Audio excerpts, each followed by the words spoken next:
तारांकन तारांकन, अगर पूरी दुनिया की हिंसा रुक जाए, अगर सारे युद्ध थम जाए, बस एक शर्त पर कि बुद्ध अपने रक्त की आहुति दे दे, तो क्या बुद्ध मान जाएंगे?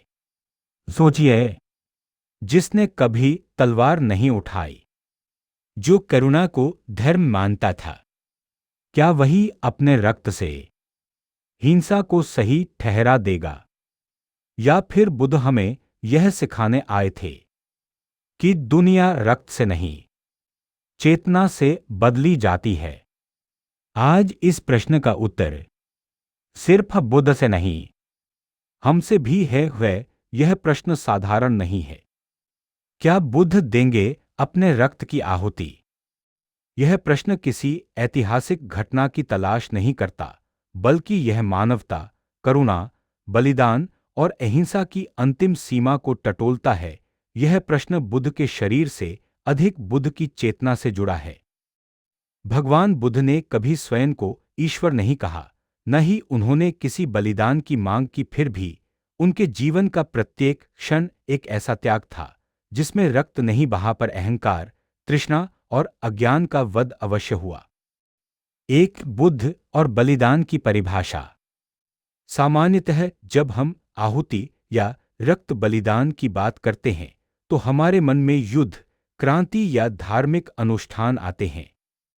परंतु बुद्ध ने बलिदान की परिभाषा ही बदल दी। बुद्ध के लिए बलिदान था इच्छाओं का त्याग।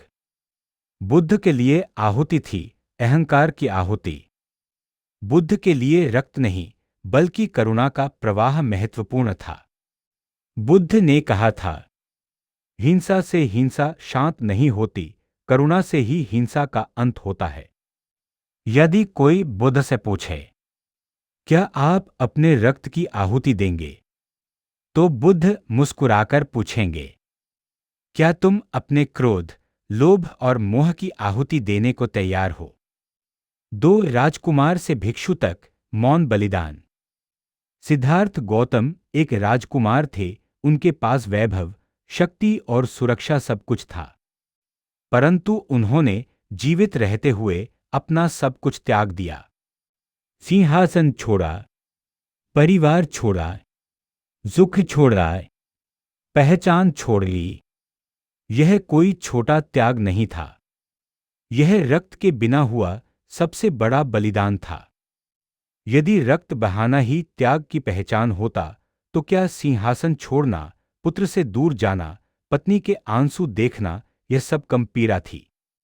बुद्ध ने रक्त नहीं बहाया, उन्होंने हृदय को छलनी किया।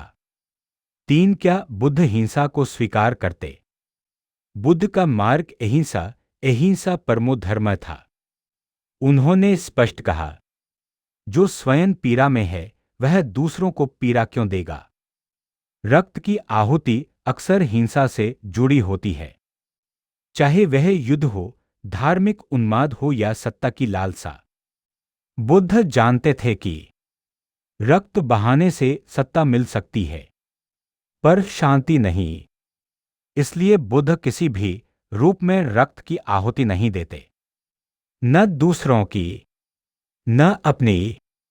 4, लेकिन क्या बुद्ध स्वयं पीड़ा सहते?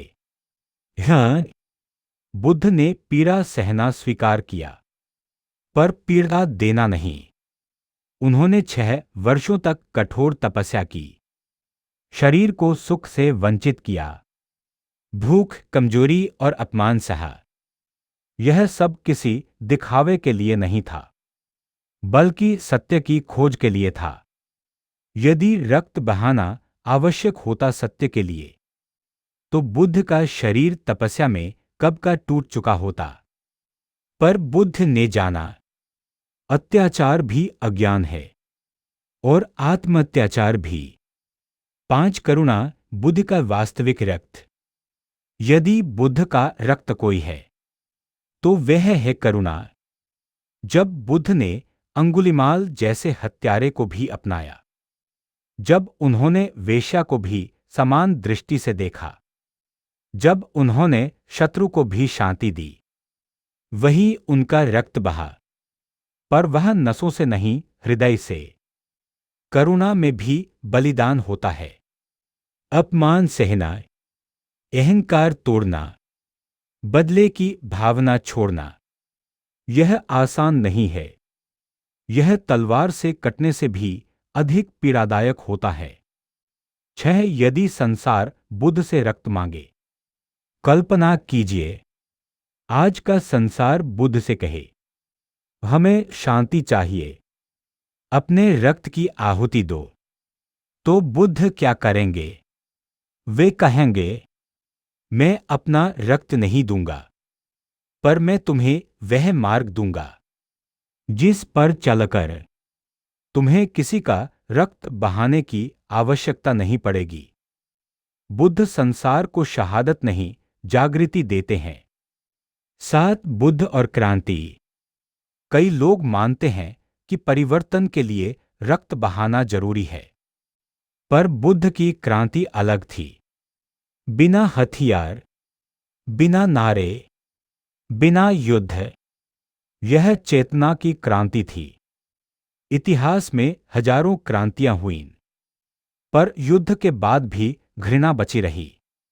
बुद्ध की क्रांति में राजा भी झुके, हत्यारे भी बदले, समाज बदला और एक बूंद रक्त नहीं गिरा। 8 बुद्ध का मौन बलिदान। आज के युग में, आज का युग हिंसा से भरा है। धर्म के नाम पर रक्त, राष्ट्र के नाम पर रक्त, विचारधारा के नाम पर रक्त। ऐसे में बुद्ध का प्रश्न और भी प्रासंगिक है। क्या तुम अपने भीतर के हिंसक मन को मार सकते हो बिना किसी का खून बहाए? बुद्ध आज भी अपने रक्त की आहुति नहीं देंगे, क्योंकि वे जानते हैं रक्त बहाना आसान है, पर स्वयं को बदलना कठिन। 9 निष्कर्ष। बुद्ध का उत्तर। तो प्रश्न का उत्तर क्या है? क्या बुद्ध देंगे अपने रक्त की आहुति? उत्तर है नहीं, क्योंकि बुद्ध रक्त से नहीं, बोध से संसार बदलते हैं। वे देंगे अपना समय, अपना ज्ञान, अपनी करुणा, अपना मौन, पर वे नहीं देंगे हिंसा का समर्थन, रक्त का उत्सव, पीड़ा का व्यापार। बुद्ध का संदेश स्पष्ट है। यदि तुम्हें बलिदान देना है, तो अपने अज्ञान का दो। यदि आहुति देनी है, तो अपने अहंकार की दो। रक्त मत बहाओ, प्रकाश फैलाओ। 10 बुद्ध और शहादत की गलत समझ। मानव इतिहास में शहादत को अक्सर रक्त से जोड़ा गया है। जिसने जितना अधिक रक्त बहाया, उसे उतना बड़ा नायक मान लिया गया। पर बुद्ध इस सोच को ही जड़ से चुनौती देते हैं। बुद्ध कहते हैं, जो स्वयं को जीत लेता है वही सबसे बड़ा योद्धा है। अब प्रश्न उठता है, क्या आत्मविजय के लिए रक्त बहाना आवश्यक है? बुद्ध के अनुसार नहीं, क्योंकि रक्त बहाने से शरीर गिरता है, पर मन नहीं बदलता। और जब तक मन नहीं बदलता, हिंसा नए रूप में लौट आती है। 11 यदि बुद्ध युद्धभूमि में खड़े होते। कल्पना कीजिए, 2 सेनाएं आमने सामने खड़ी हैं, तलवारें चमक रही हैं, नारे गूंज रहे हैं, और बीच में बुद्ध खड़े हैं। एक राजा बुद्ध से कहता है, यदि आप अपने रक्त की आहुति दे दें, तो यह युद्ध रुक सकता है। अब यहां बुद्ध का निर्णय केवल उनका नहीं, पूरी मानवता का निर्णय बन जाता है। यदि बुद्ध अपने रक्त की आहुति देते, तो वे हिंसा को वैध ठहरा देते। तो वे यह स्वीकार कर लेते कि शांति की कीमत रक्त है।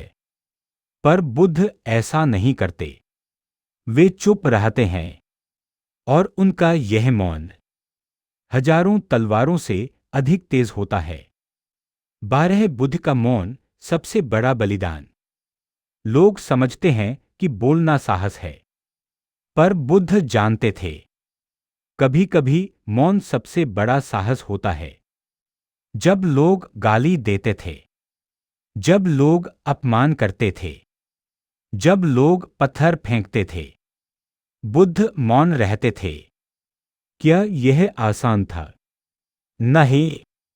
मौन रहना तब कठिन होता है जब अहंकार चीखना चाहता है। बुद्ध ने अपने रक्त की नहीं, अपने अहंकार की आहुति दी। 13 बुद्ध और शरीर का महत्व। बुद्ध शरीर को नकारते नहीं थे, पर शरीर को अंतिम सत्य भी नहीं मानते थे। वे कहते थे, यह शरीर नाव है, नदी पार करने के लिए। नाव को पूजोगे तो किनारा नहीं मिलेगा। इसलिए बुद्ध शरीर को कष्ट देकर महान बनने की शिक्षा नहीं देते। वे जानते थे शरीर को पीड़ा देना भी हिंसा है, स्वयं पर अत्याचार भी अज्ञान है। इसलिए बुद्ध रक्त नहीं बहाते, न अपने शरीर का, न दूसरों के शरीर का। 14 बुद्ध और करुणा की परीक्षा। एक बार बुद्ध के सामने प्रश्न रखा गया, यदि किसी निर्दोष को बचाने के लिए आपको स्वयं मरना पड़े तो क्या आप मरेंगे? बुद्ध ने सीधा उत्तर नहीं दिया। उन्होंने कहा, पहले यह देखो कि निर्दोष को मारने वाला क्यों ऐसा बन गया। यह बुद्ध की दृष्टि थी, वे परिणाम नहीं। मूल कारण देखते थे। जहां दुनिया अपराधी को मारने में विश्वास रखती है, वहां बुद्ध अपराध के बीज को जलाते हैं। 15 क्या बुद्ध कायर थे? अक्सर लोग अहिंसा को कायरता समझ लेते हैं। वे कहते हैं, जो लड़ नहीं सकता वही अहिंसा की बात करता है। पर बुद्ध क्षत्रिय कुल में जन्मे थे। वे तलवार चलाना जानते थे। वे युद्ध से भागे नहीं थे, उन्होंने युद्ध को पार कर लिया था।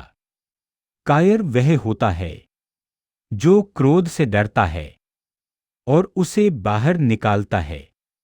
वीर वह होता है जो क्रोध को देखता है, समझता है और छोड़ देता है। बुद्ध वीर थे। 16 बुद्ध का रक्त यदि बहता तो क्या बदलता?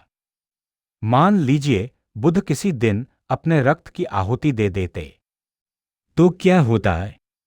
लोग उन्हें पूजते, मंदिर बनते, मूर्तियां सजती, रक्त को पवित्र कहा जाता। पर क्या संसार बदलता? नहीं, क्योंकि लोग बुद्ध के रक्त को पूजते, पर बुद्ध के मार्ग को नहीं अपनाते। आज भी यही होता है, लोग प्रतीकों को पूजते हैं, पर विचारों से डरते हैं। बुद्ध यह जानते थे। 17 बुद्ध और आज का युवा। आज का युवा पूछता है, सिस्टम गलत है, हमें क्रांति चाहिए। बुद्ध कहते, पहले अपने भीतर की व्यवस्था ठीक करो। युवा कहता, इसके लिए बलिदान देना पड़ेगा। बुद्ध पूछते, तुम क्या बलिदान दोगे? यदि उत्तर है किसी और का खून, तो बुद्ध मना कर देते। यदि उत्तर है अपना आलस्य, अपना नशा, अपनी नफरत, तो बुद्ध मुस्कुरा देते। 18 बुद्ध का अंतिम संदेश कल्पनात्मक। यदि बुद्ध आज जीवित होते और उनसे अंतिम बार पूछा जाता, क्या आप अपने रक्त की आहुति देंगे ताकि यह दुनिया बच जाए, तो शायद बुद्ध कहते, दुनिया रक्त से नहीं बचेगी। दुनिया तब बचेगी जब तुम यह समझोगे कि तुम्हारा शत्रु बाहर नहीं, भीतर है।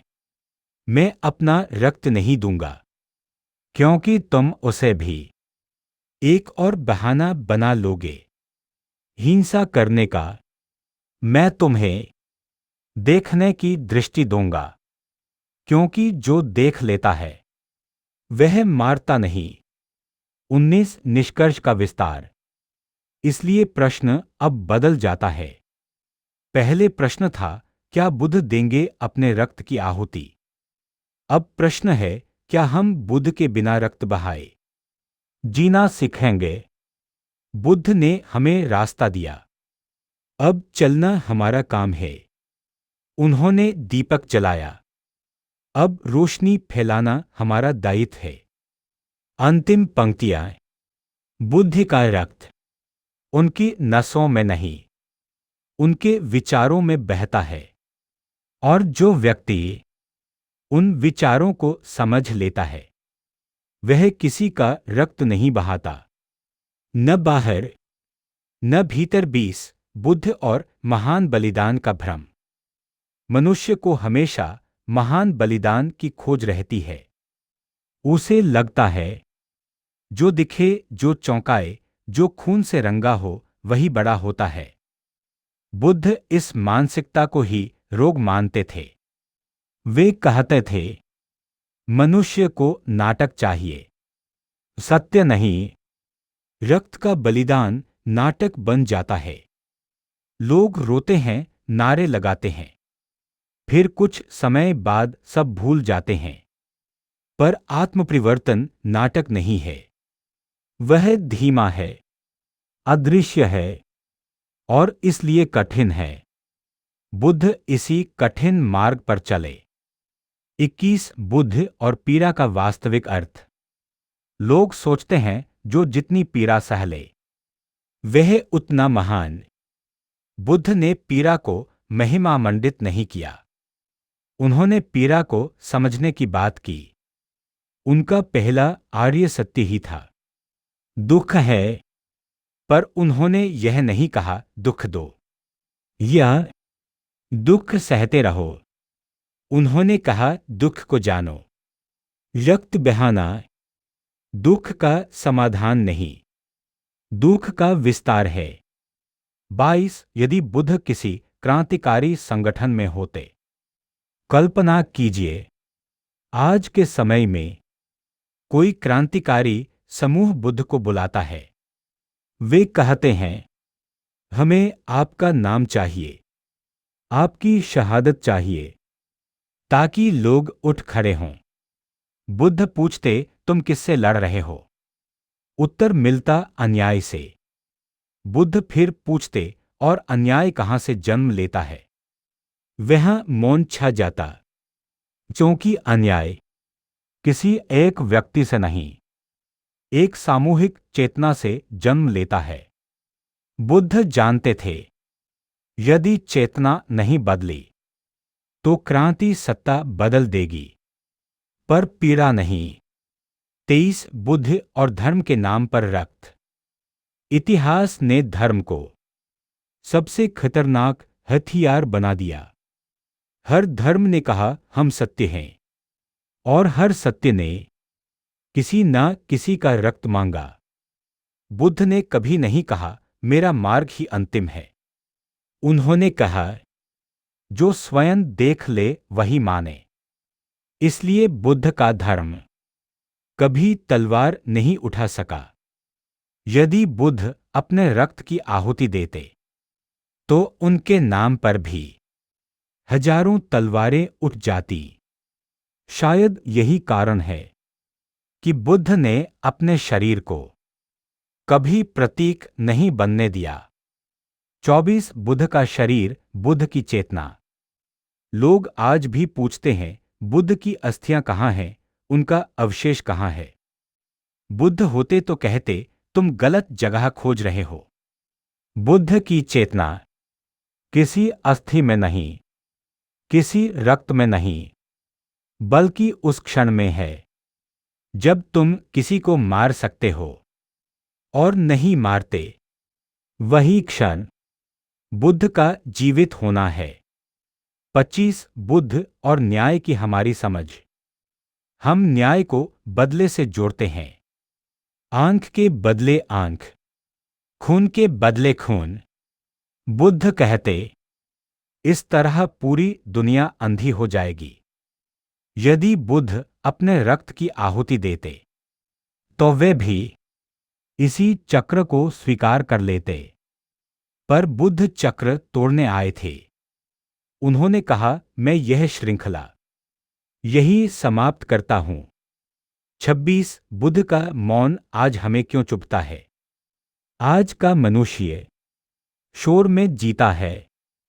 टीवी, मोबाइल, भाषण, नारे, हर जगह आवाज। बुद्ध का मौन इसलिए असहज करता है क्योंकि मौन में हम स्वयं से मिलते हैं, और स्वयं से मिलना सबसे कठिन युद्ध है। रक्त बहाना दूसरे को मारना है। मौन रहना अपने भीतर के राक्षस को देखना है। 27 बुद्ध और डर। लोग सोचते हैं जो नहीं लड़ता वह डरता है, पर बुद्ध जानते थे डर दो तरह का होता है। मरने का डर, स्वयं को जानने का डर। पहले डर से लोग रक्त बहाते हैं, दूसरे डर से लोग भागते हैं। बुद्ध दूसरे डर से नहीं भागे। उन्होंने अपने मन को देखा, उसके अंधेरे को, उसकी इच्छाओं को, उसके क्रोध को। यह युद्ध किसी भी युद्ध से बड़ा था। 28 बुद्ध और अंतिम प्रश्न।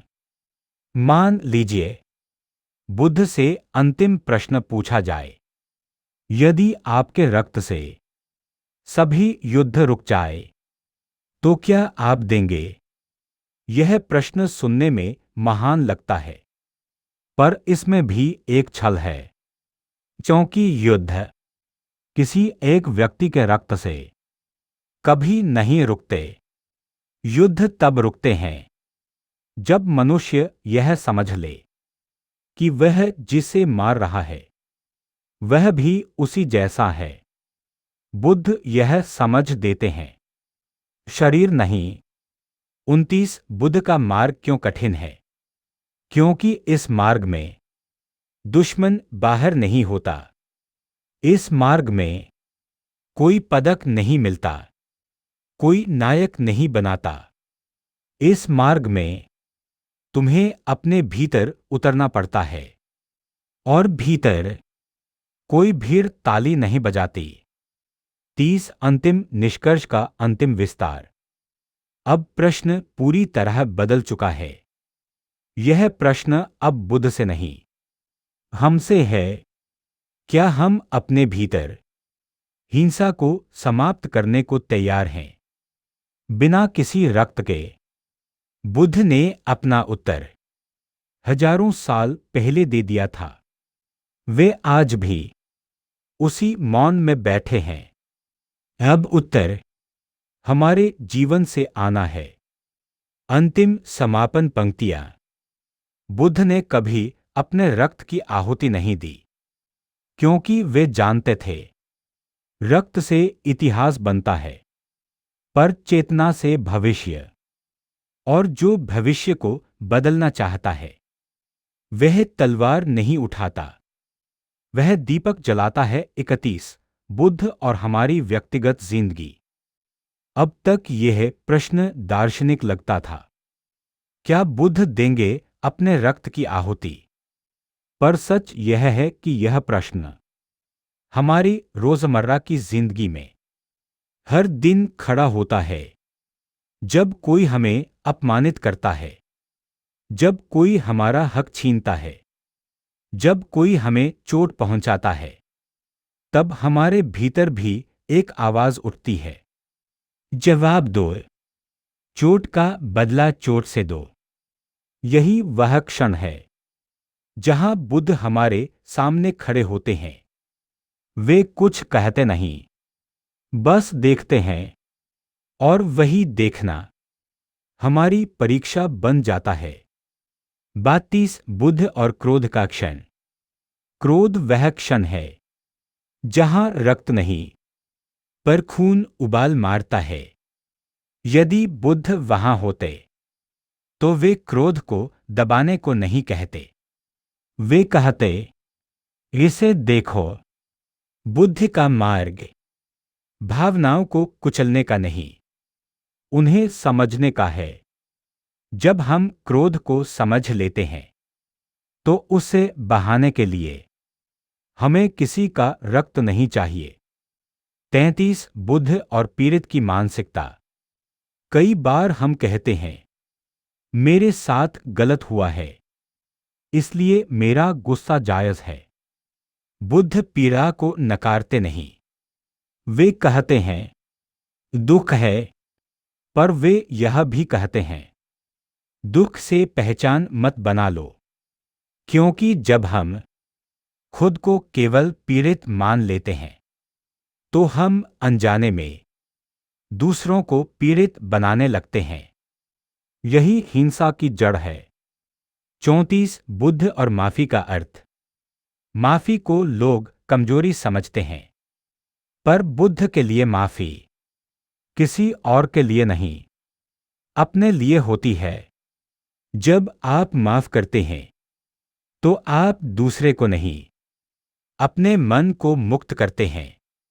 बुद्ध जानते थे, जो मन मुक्त है वही रक्त नहीं बहाता। 35 बुद्ध और शक्ति की नई परिभाषा। दुनिया शक्ति को हथियार, पैसा और सत्ता में देखती है। बुद्ध शक्ति को सचेतन नियंत्रण में देखते हैं, जो अपने शब्दों पर नियंत्रण रख सके, जो अपने क्रोध पर नियंत्रण रख सके, जो बदले की इच्छा छोड़ सके, वही वास्तव में शक्तिशाली है। बाकी सब केवल डर के अलग अलग रूप हैं। 36 बुद्ध और आज का समाज। आज समाज दो हिस्सों में बंटा है, एक जो चिल्लाता है और दूसरा जो डरता है।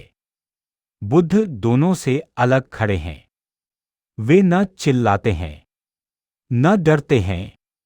वे जानते हैं, जो सच में जाग गया उसे शोर की जरूरत नहीं।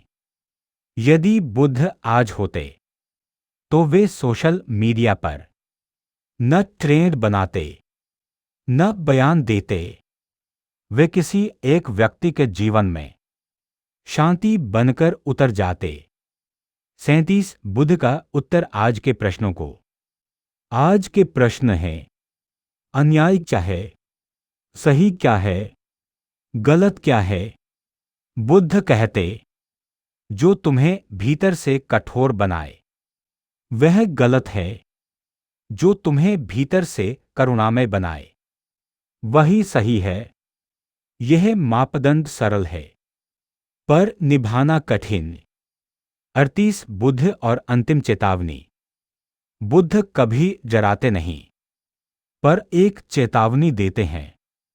यदि तुम अपनी हिंसा को नैतिकता का नाम दोगे तो सबसे बड़ा अधर्म जन्म लेगा।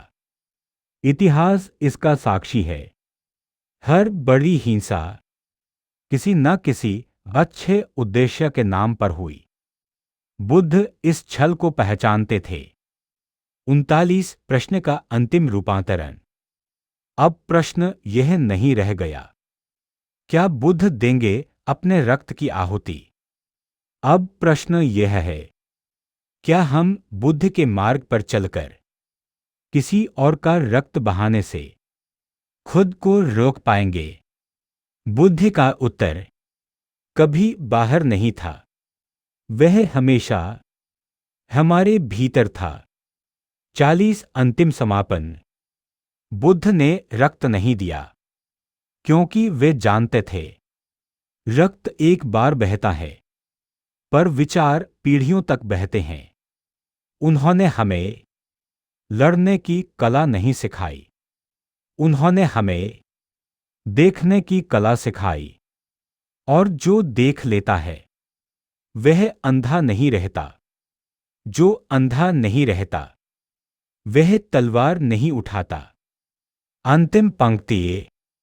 बुद्ध आज भी अपने रक्त की आहुति नहीं दे रहे। वे आज भी हमसे केवल एक चीज मांग रहे हैं, थोड़ी सी जागरूकता, थोड़ी सी करुणा और थोड़ी सी ईमानदारी अपने ही मन के साथ। यही उनकी सबसे बड़ी क्रांति है।